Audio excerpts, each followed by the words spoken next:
안녕하십니까, 선생님들. 인공지능 시대 뇌신경과학과 유덕한 시민교육 2주차 1교시 강의 시작하도록 하겠습니다. 지난주에 저희가 OT를 통해서 8분 선생님,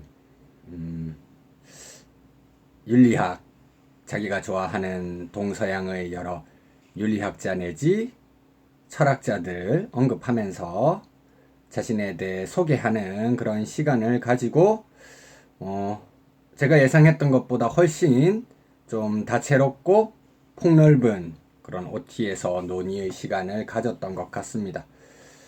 OT에서 말씀드렸던 것처럼 중간고사 치기 이전 전반부에는 과학기술, 신경과학, 인공지능 윤리 관련한 제가 쓴 3편의 논문을 함께 살펴보고 그 다음 선생님들께서 논평문도 작성해 보시고 이런 방식으로 운영해 보기로 했습니다. 이 클래스 자료실에 보시면 첫 번째 논문이죠. 과학기술 시대의 새로운 윤리학의 필요성에 대한 연구라고 해가지고 첫 번째 논문 살펴보도록 하겠습니다. 시작하기 전에 여담으로 한번 말씀을 드리자면 태풍이 굉장히 큰 태풍이 온다고 이렇게 예보가 있었죠. 지금 제가 강의를 제작하고 있는 시점이 화요일인데요.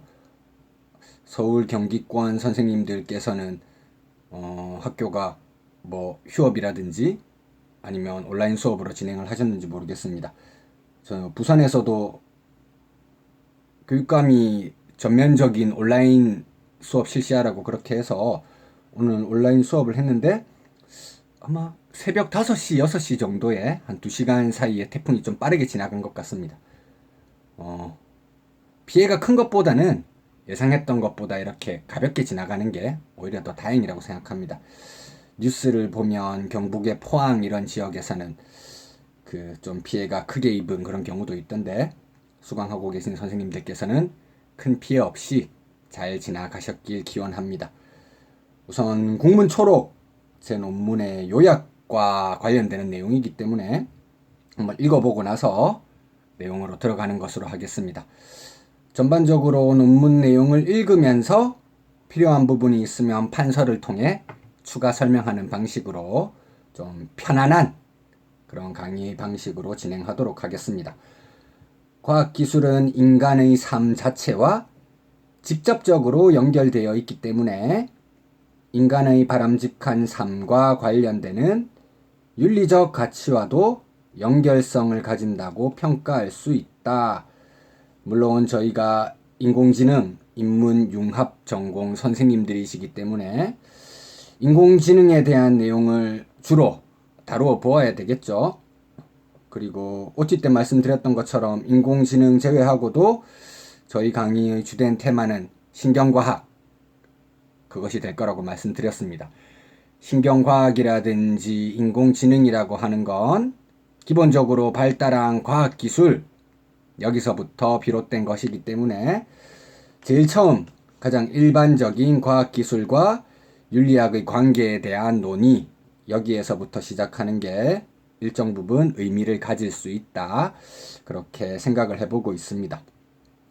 다만 심정윤리나 의무론과 같은 의무윤리의 입장은 기존 윤리학을 대표하는 것으로서 진보된 현대 과학기술을 기술시대의 여러가지 윤리적 문제들을 해결하는 것에 한계점을 노출하고 있다. 과학기술의 발전으로 인해서 우리 사회의 모습이 변화하였는데 기존의 윤리학만 가지고 해결하기 어려운 새로운 문제들이 많이 등장하고 있다. 이런 방식의 논의를 진행하려고 하거든요.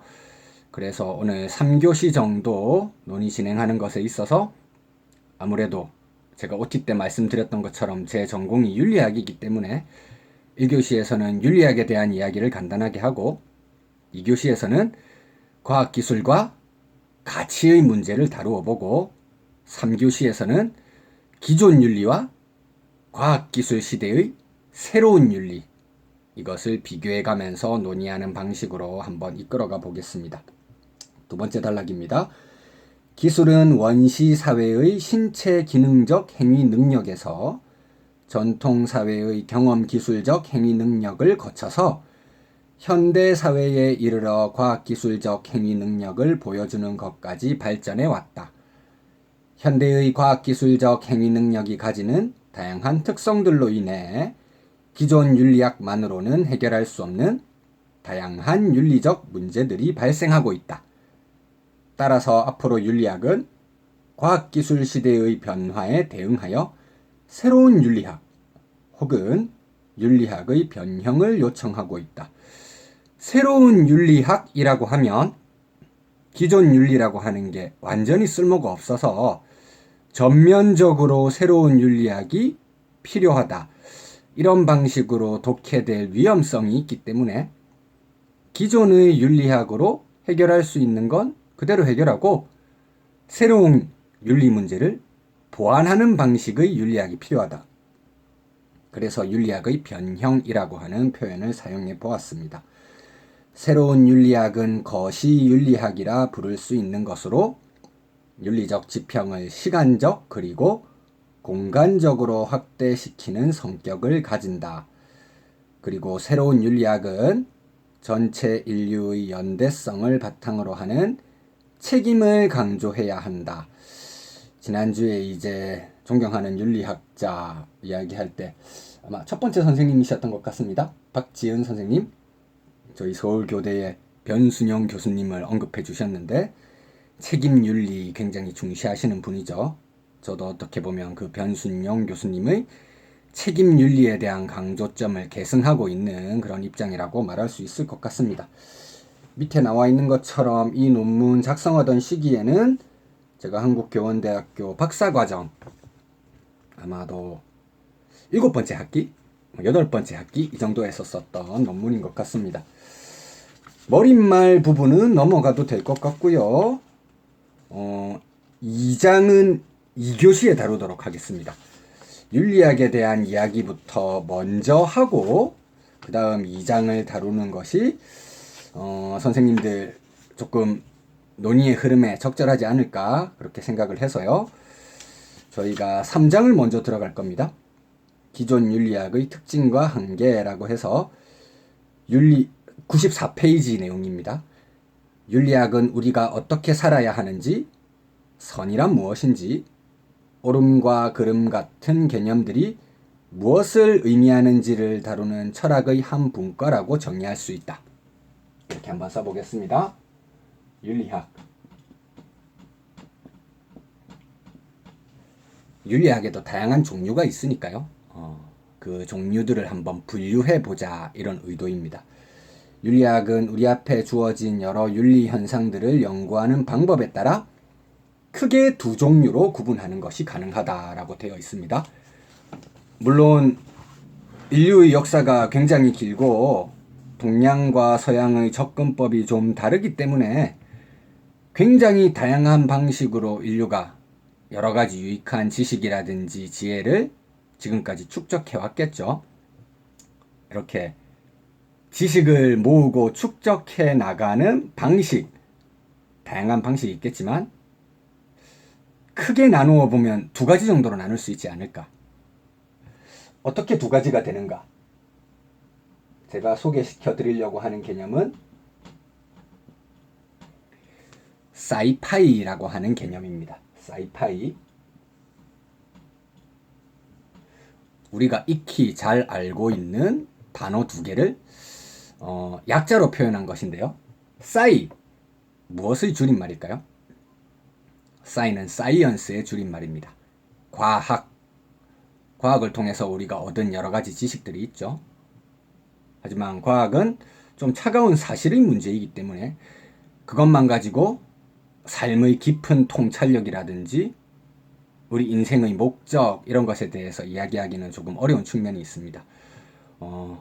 이렇게 삶의 보다 내밀한 측면에 대해서 우리가 심도 깊게 이야기하는 그런 논의의 방법, 파이이죠. 파이는 필로소피의 줄임말입니다. 필로소피, 철학. 과학적 방법과 철학적 방법, 이 두 가지 방법을 통해서 인류가 지금까지 여러 가지 지식들을 축적해 왔다는 것이죠. 윤리학 역시 이런 과학적 방법과 철학적 방법의 두 노선의 구분이 가능할 수 있을 것 같습니다. 1번 과학적 윤리학, 2번 철학적 윤리학. 선생님들 학부 과정에서 아마 다양한 과목들을 접해 보셨을 것이기 때문에 철학이라든지 윤리학에 대해서 강의를 수강하신 경험도 분명히 있을 것입니다. 다만 시간이 좀 오래 지났기 때문에 그 내용에 대해서 가물가물하죠. 저랑 같이 이야기를 나누면서 이미 배우셨지만 지금 뇌의 뒤쪽으로 좀 멀리 가 있는 그 지식들을 하나씩 인출해 보는 거다. 이런 관점에서 강의를 들어주시면 좋을 것 같습니다. 과학에서 여러 가지 지식들을 만들어내는 방법론, 가장 기초적이면서도 대표적인 방법론이라고 하면 우리는 관찰의 방법을 생각할 수 있을 것 같습니다. 관찰의 방법. 관찰의 방법을 통해서 접근하는 윤리학, 과학적 윤리학을 우리는 기술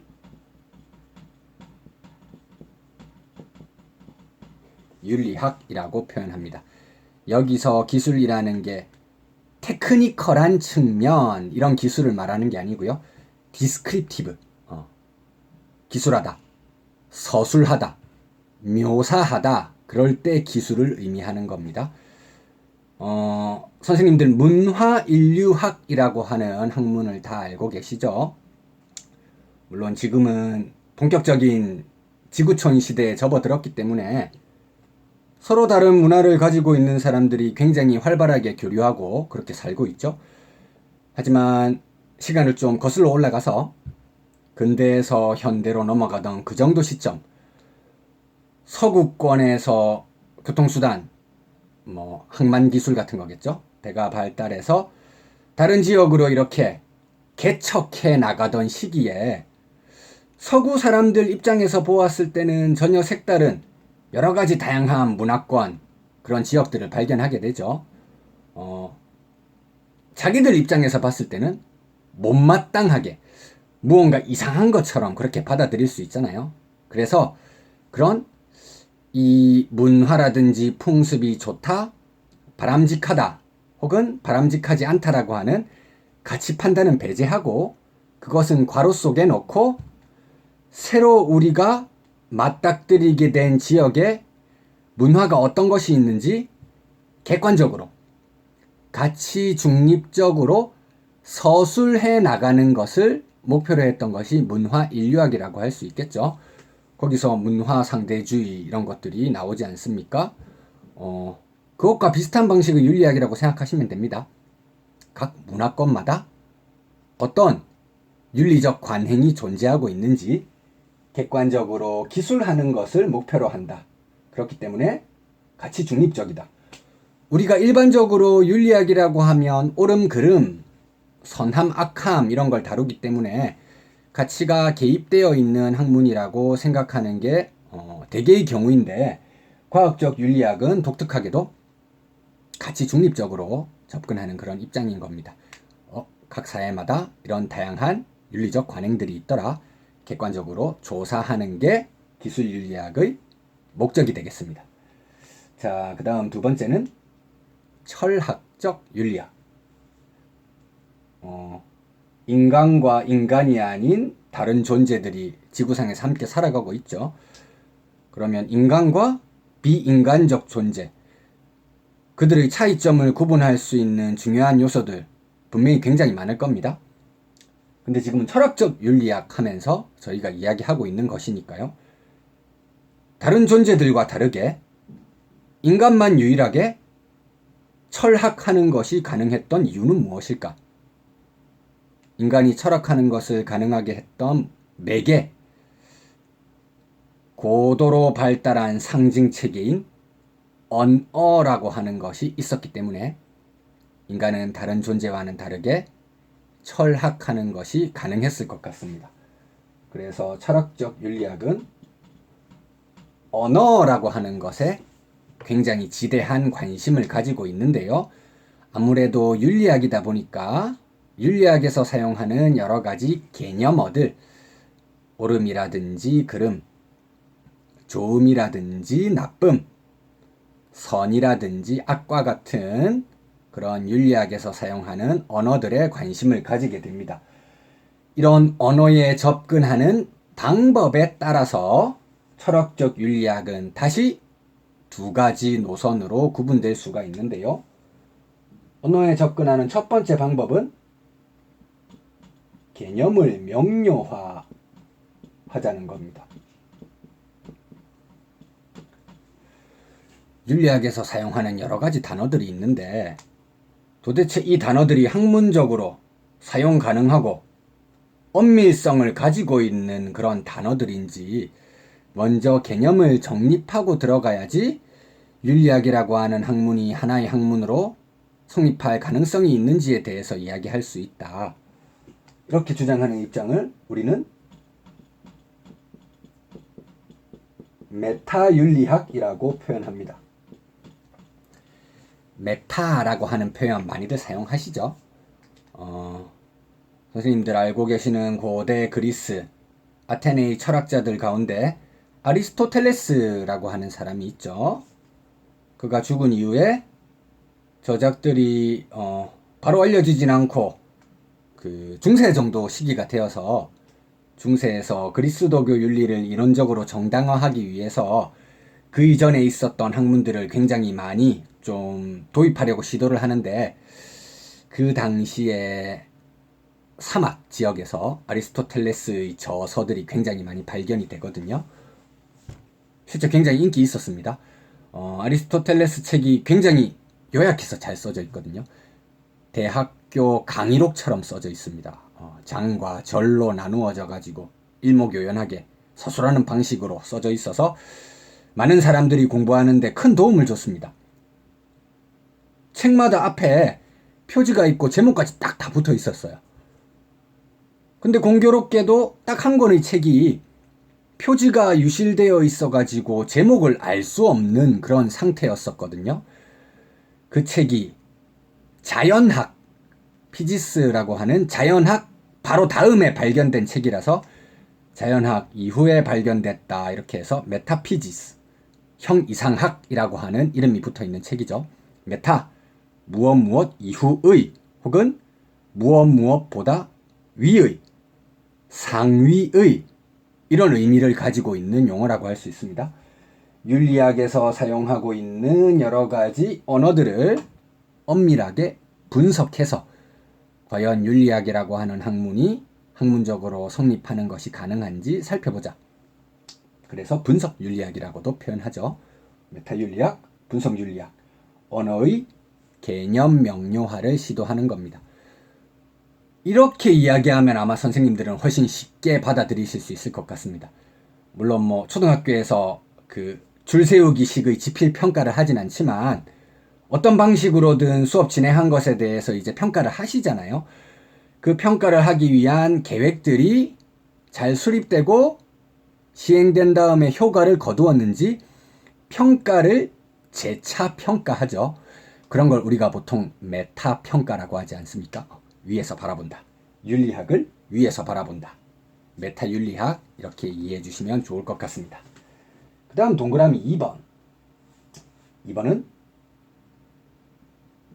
정당화 시도와 관련됩니다. 윤리학에서 사용하는 옳음과 그름과 같은 그런 언어들. 어떤 행동이 옳다고 할 때 그 행동이 도대체 왜 옳은 것인지 근거를 들어서 정당화를 시도하는 윤리학의 종류도 있습니다. 우리가 이런 윤리학을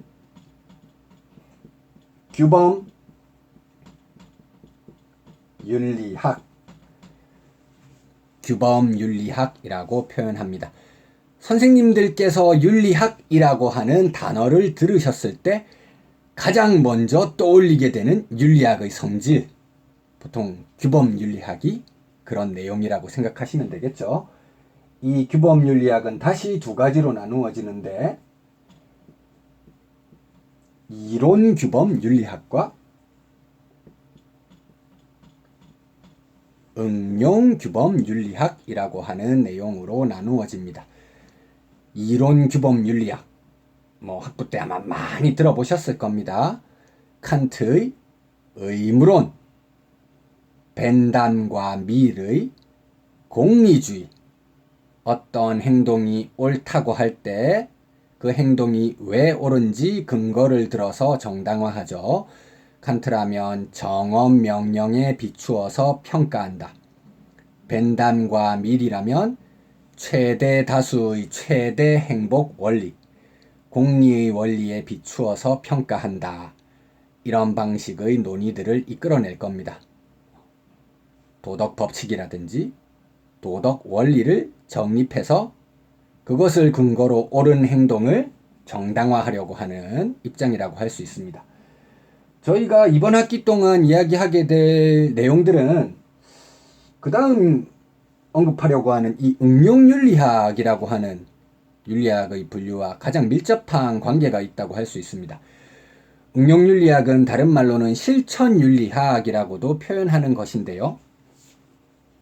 앞서 이야기했던 이론규범윤리학이 다소 추상적인 그런 접근법이라면 응용윤리학은 실생활에서 만나는 구체적인 윤리적 문제들, 이런 문제들에 대해서 실천적인 해결 방침을 제공하기 위해서 노력하는 윤리학의 입장이라고 할 수 있습니다. 그렇기 때문에 응용윤리학을 다른 말로는 실천윤리학이라고도 말하는 것이죠. 저희가 첫 번째 논문으로서 과학기술 관련한 논문을 보고 있는데요. 실제 응용윤리학의 태동에 있어서 가장 중요한 역할을 한 것이 과학기술의 급격한 발전입니다. 과학기술의 급격한 발전으로 인해서 이전에는 우리가 생각해보지 않았던, 경험하지 않았던 새로운 윤리적 문제들이 대두하게 되죠. 그 중에 첫 번째, 어떻게 보면 응용윤리학 분야의 1세대라고 할 수 있는 분야가 과학기술 발전이 가지고 온 부작용 가운데 환경오염의 문제가 있죠. 이 환경오염이라고 하는 건 서서히 우리가 살고 있는 지구의 터전을 오염시켜 나가서 먼 미래에는 인간을 포함한 모든 생명체, 한 번에 그 목숨을 잃을 수도 있는 위험성을 가지고 있는 문제라고 할 수 있겠죠. 그래서 환경윤리라고 하는 그런 관심사가 응용윤리학의 어떻게 보면 1세대 관심 주제라고 할 수 있겠습니다. 환경윤리학. 그게 1세대라면 2세대는 어떤 것이 응용윤리학에서 주로 관심을 가지는 분야였을까요? 당연히 과학기술 발전과 관련이 됩니다. 과학기술 발전, 평균 수명의 폭발적인 증가를 가지고 왔죠. 의학기술 또한 함께 발전했기 때문인데요. 이 의학기술의 발전은 기존에 우리가 상상할 수도 없었던 여러 가지 윤리적 문제들을 발생시키곤 합니다. 예전에는 불치병 걸리면 바로 죽는 건데 요즘은 연명치료할 수 있는 그런 의료장치들이 굉장히 많죠. 고통을 받으면서 무의미하게 생명을 연장시키는 것이 올바르냐, 아니면 존엄하게 죽음을 선택하는 것이 올바르냐, 안락사와 같은 그런 논의도 할 수 있을 것 같습니다. 바로 응용윤리의 두 번째 관심 주제 2세대는 생명의료윤리라고 말할 수 있을 것 같습니다. 이 생명의료윤리는 의학기술의 발달뿐만이 아니라 여권의 신장, 이것과도 긴밀한 관계를 맺고 있습니다. 물론 태아의 생명도 굉장히 중요하죠. 하지만 그것만큼이나 중요한 것이 임산부, 자기 몸의 주인은 자신이기 때문에 임산부의 자율적 선택권이 중요하다. 인공 임신 중절, 낙태라고 하는 그런 논의들도 생명의료윤리의 중요한 주제가 되잖아요. 그래서 의학기술의 발달과 여권의 신장으로 인해서 촉발된 생명의료윤리 분야가 응용윤리의 이제 2세대. 그렇다면 3세대, 그리고 우리가 주목해 봐야 할 응용윤리의 세 번째 분야는 바로 정보통신윤리가 되겠죠. 물론 그 AI라고 하는 것도 기본적으로 자율적으로 판단할 수 있는 능력을 가지고 있는 인간이 만들어낸 그런 프로그램 내지는 물체라고 말할 수 있겠지만, 발달한 정보통신 기술의 발전이 있었기 때문에 그걸 전제로 해서 이런 여러 가지 기술들도 이야기할 수가 있는 것이잖아요. 이런 응용윤리의 발전에 대해서 관심을 가지고 계신다면 선생님들 지금 전공하고 계신 것처럼 인공지능과 인문학 분야의 좀 활발한 융합이라든지 교섭이 가능하지 않을까, 그렇게 생각을 합니다. 그럼 잠시 쉬셨다가 이제 과학기술과 가치의 문제에 대해서 한번 이야기해 보도록 하겠습니다.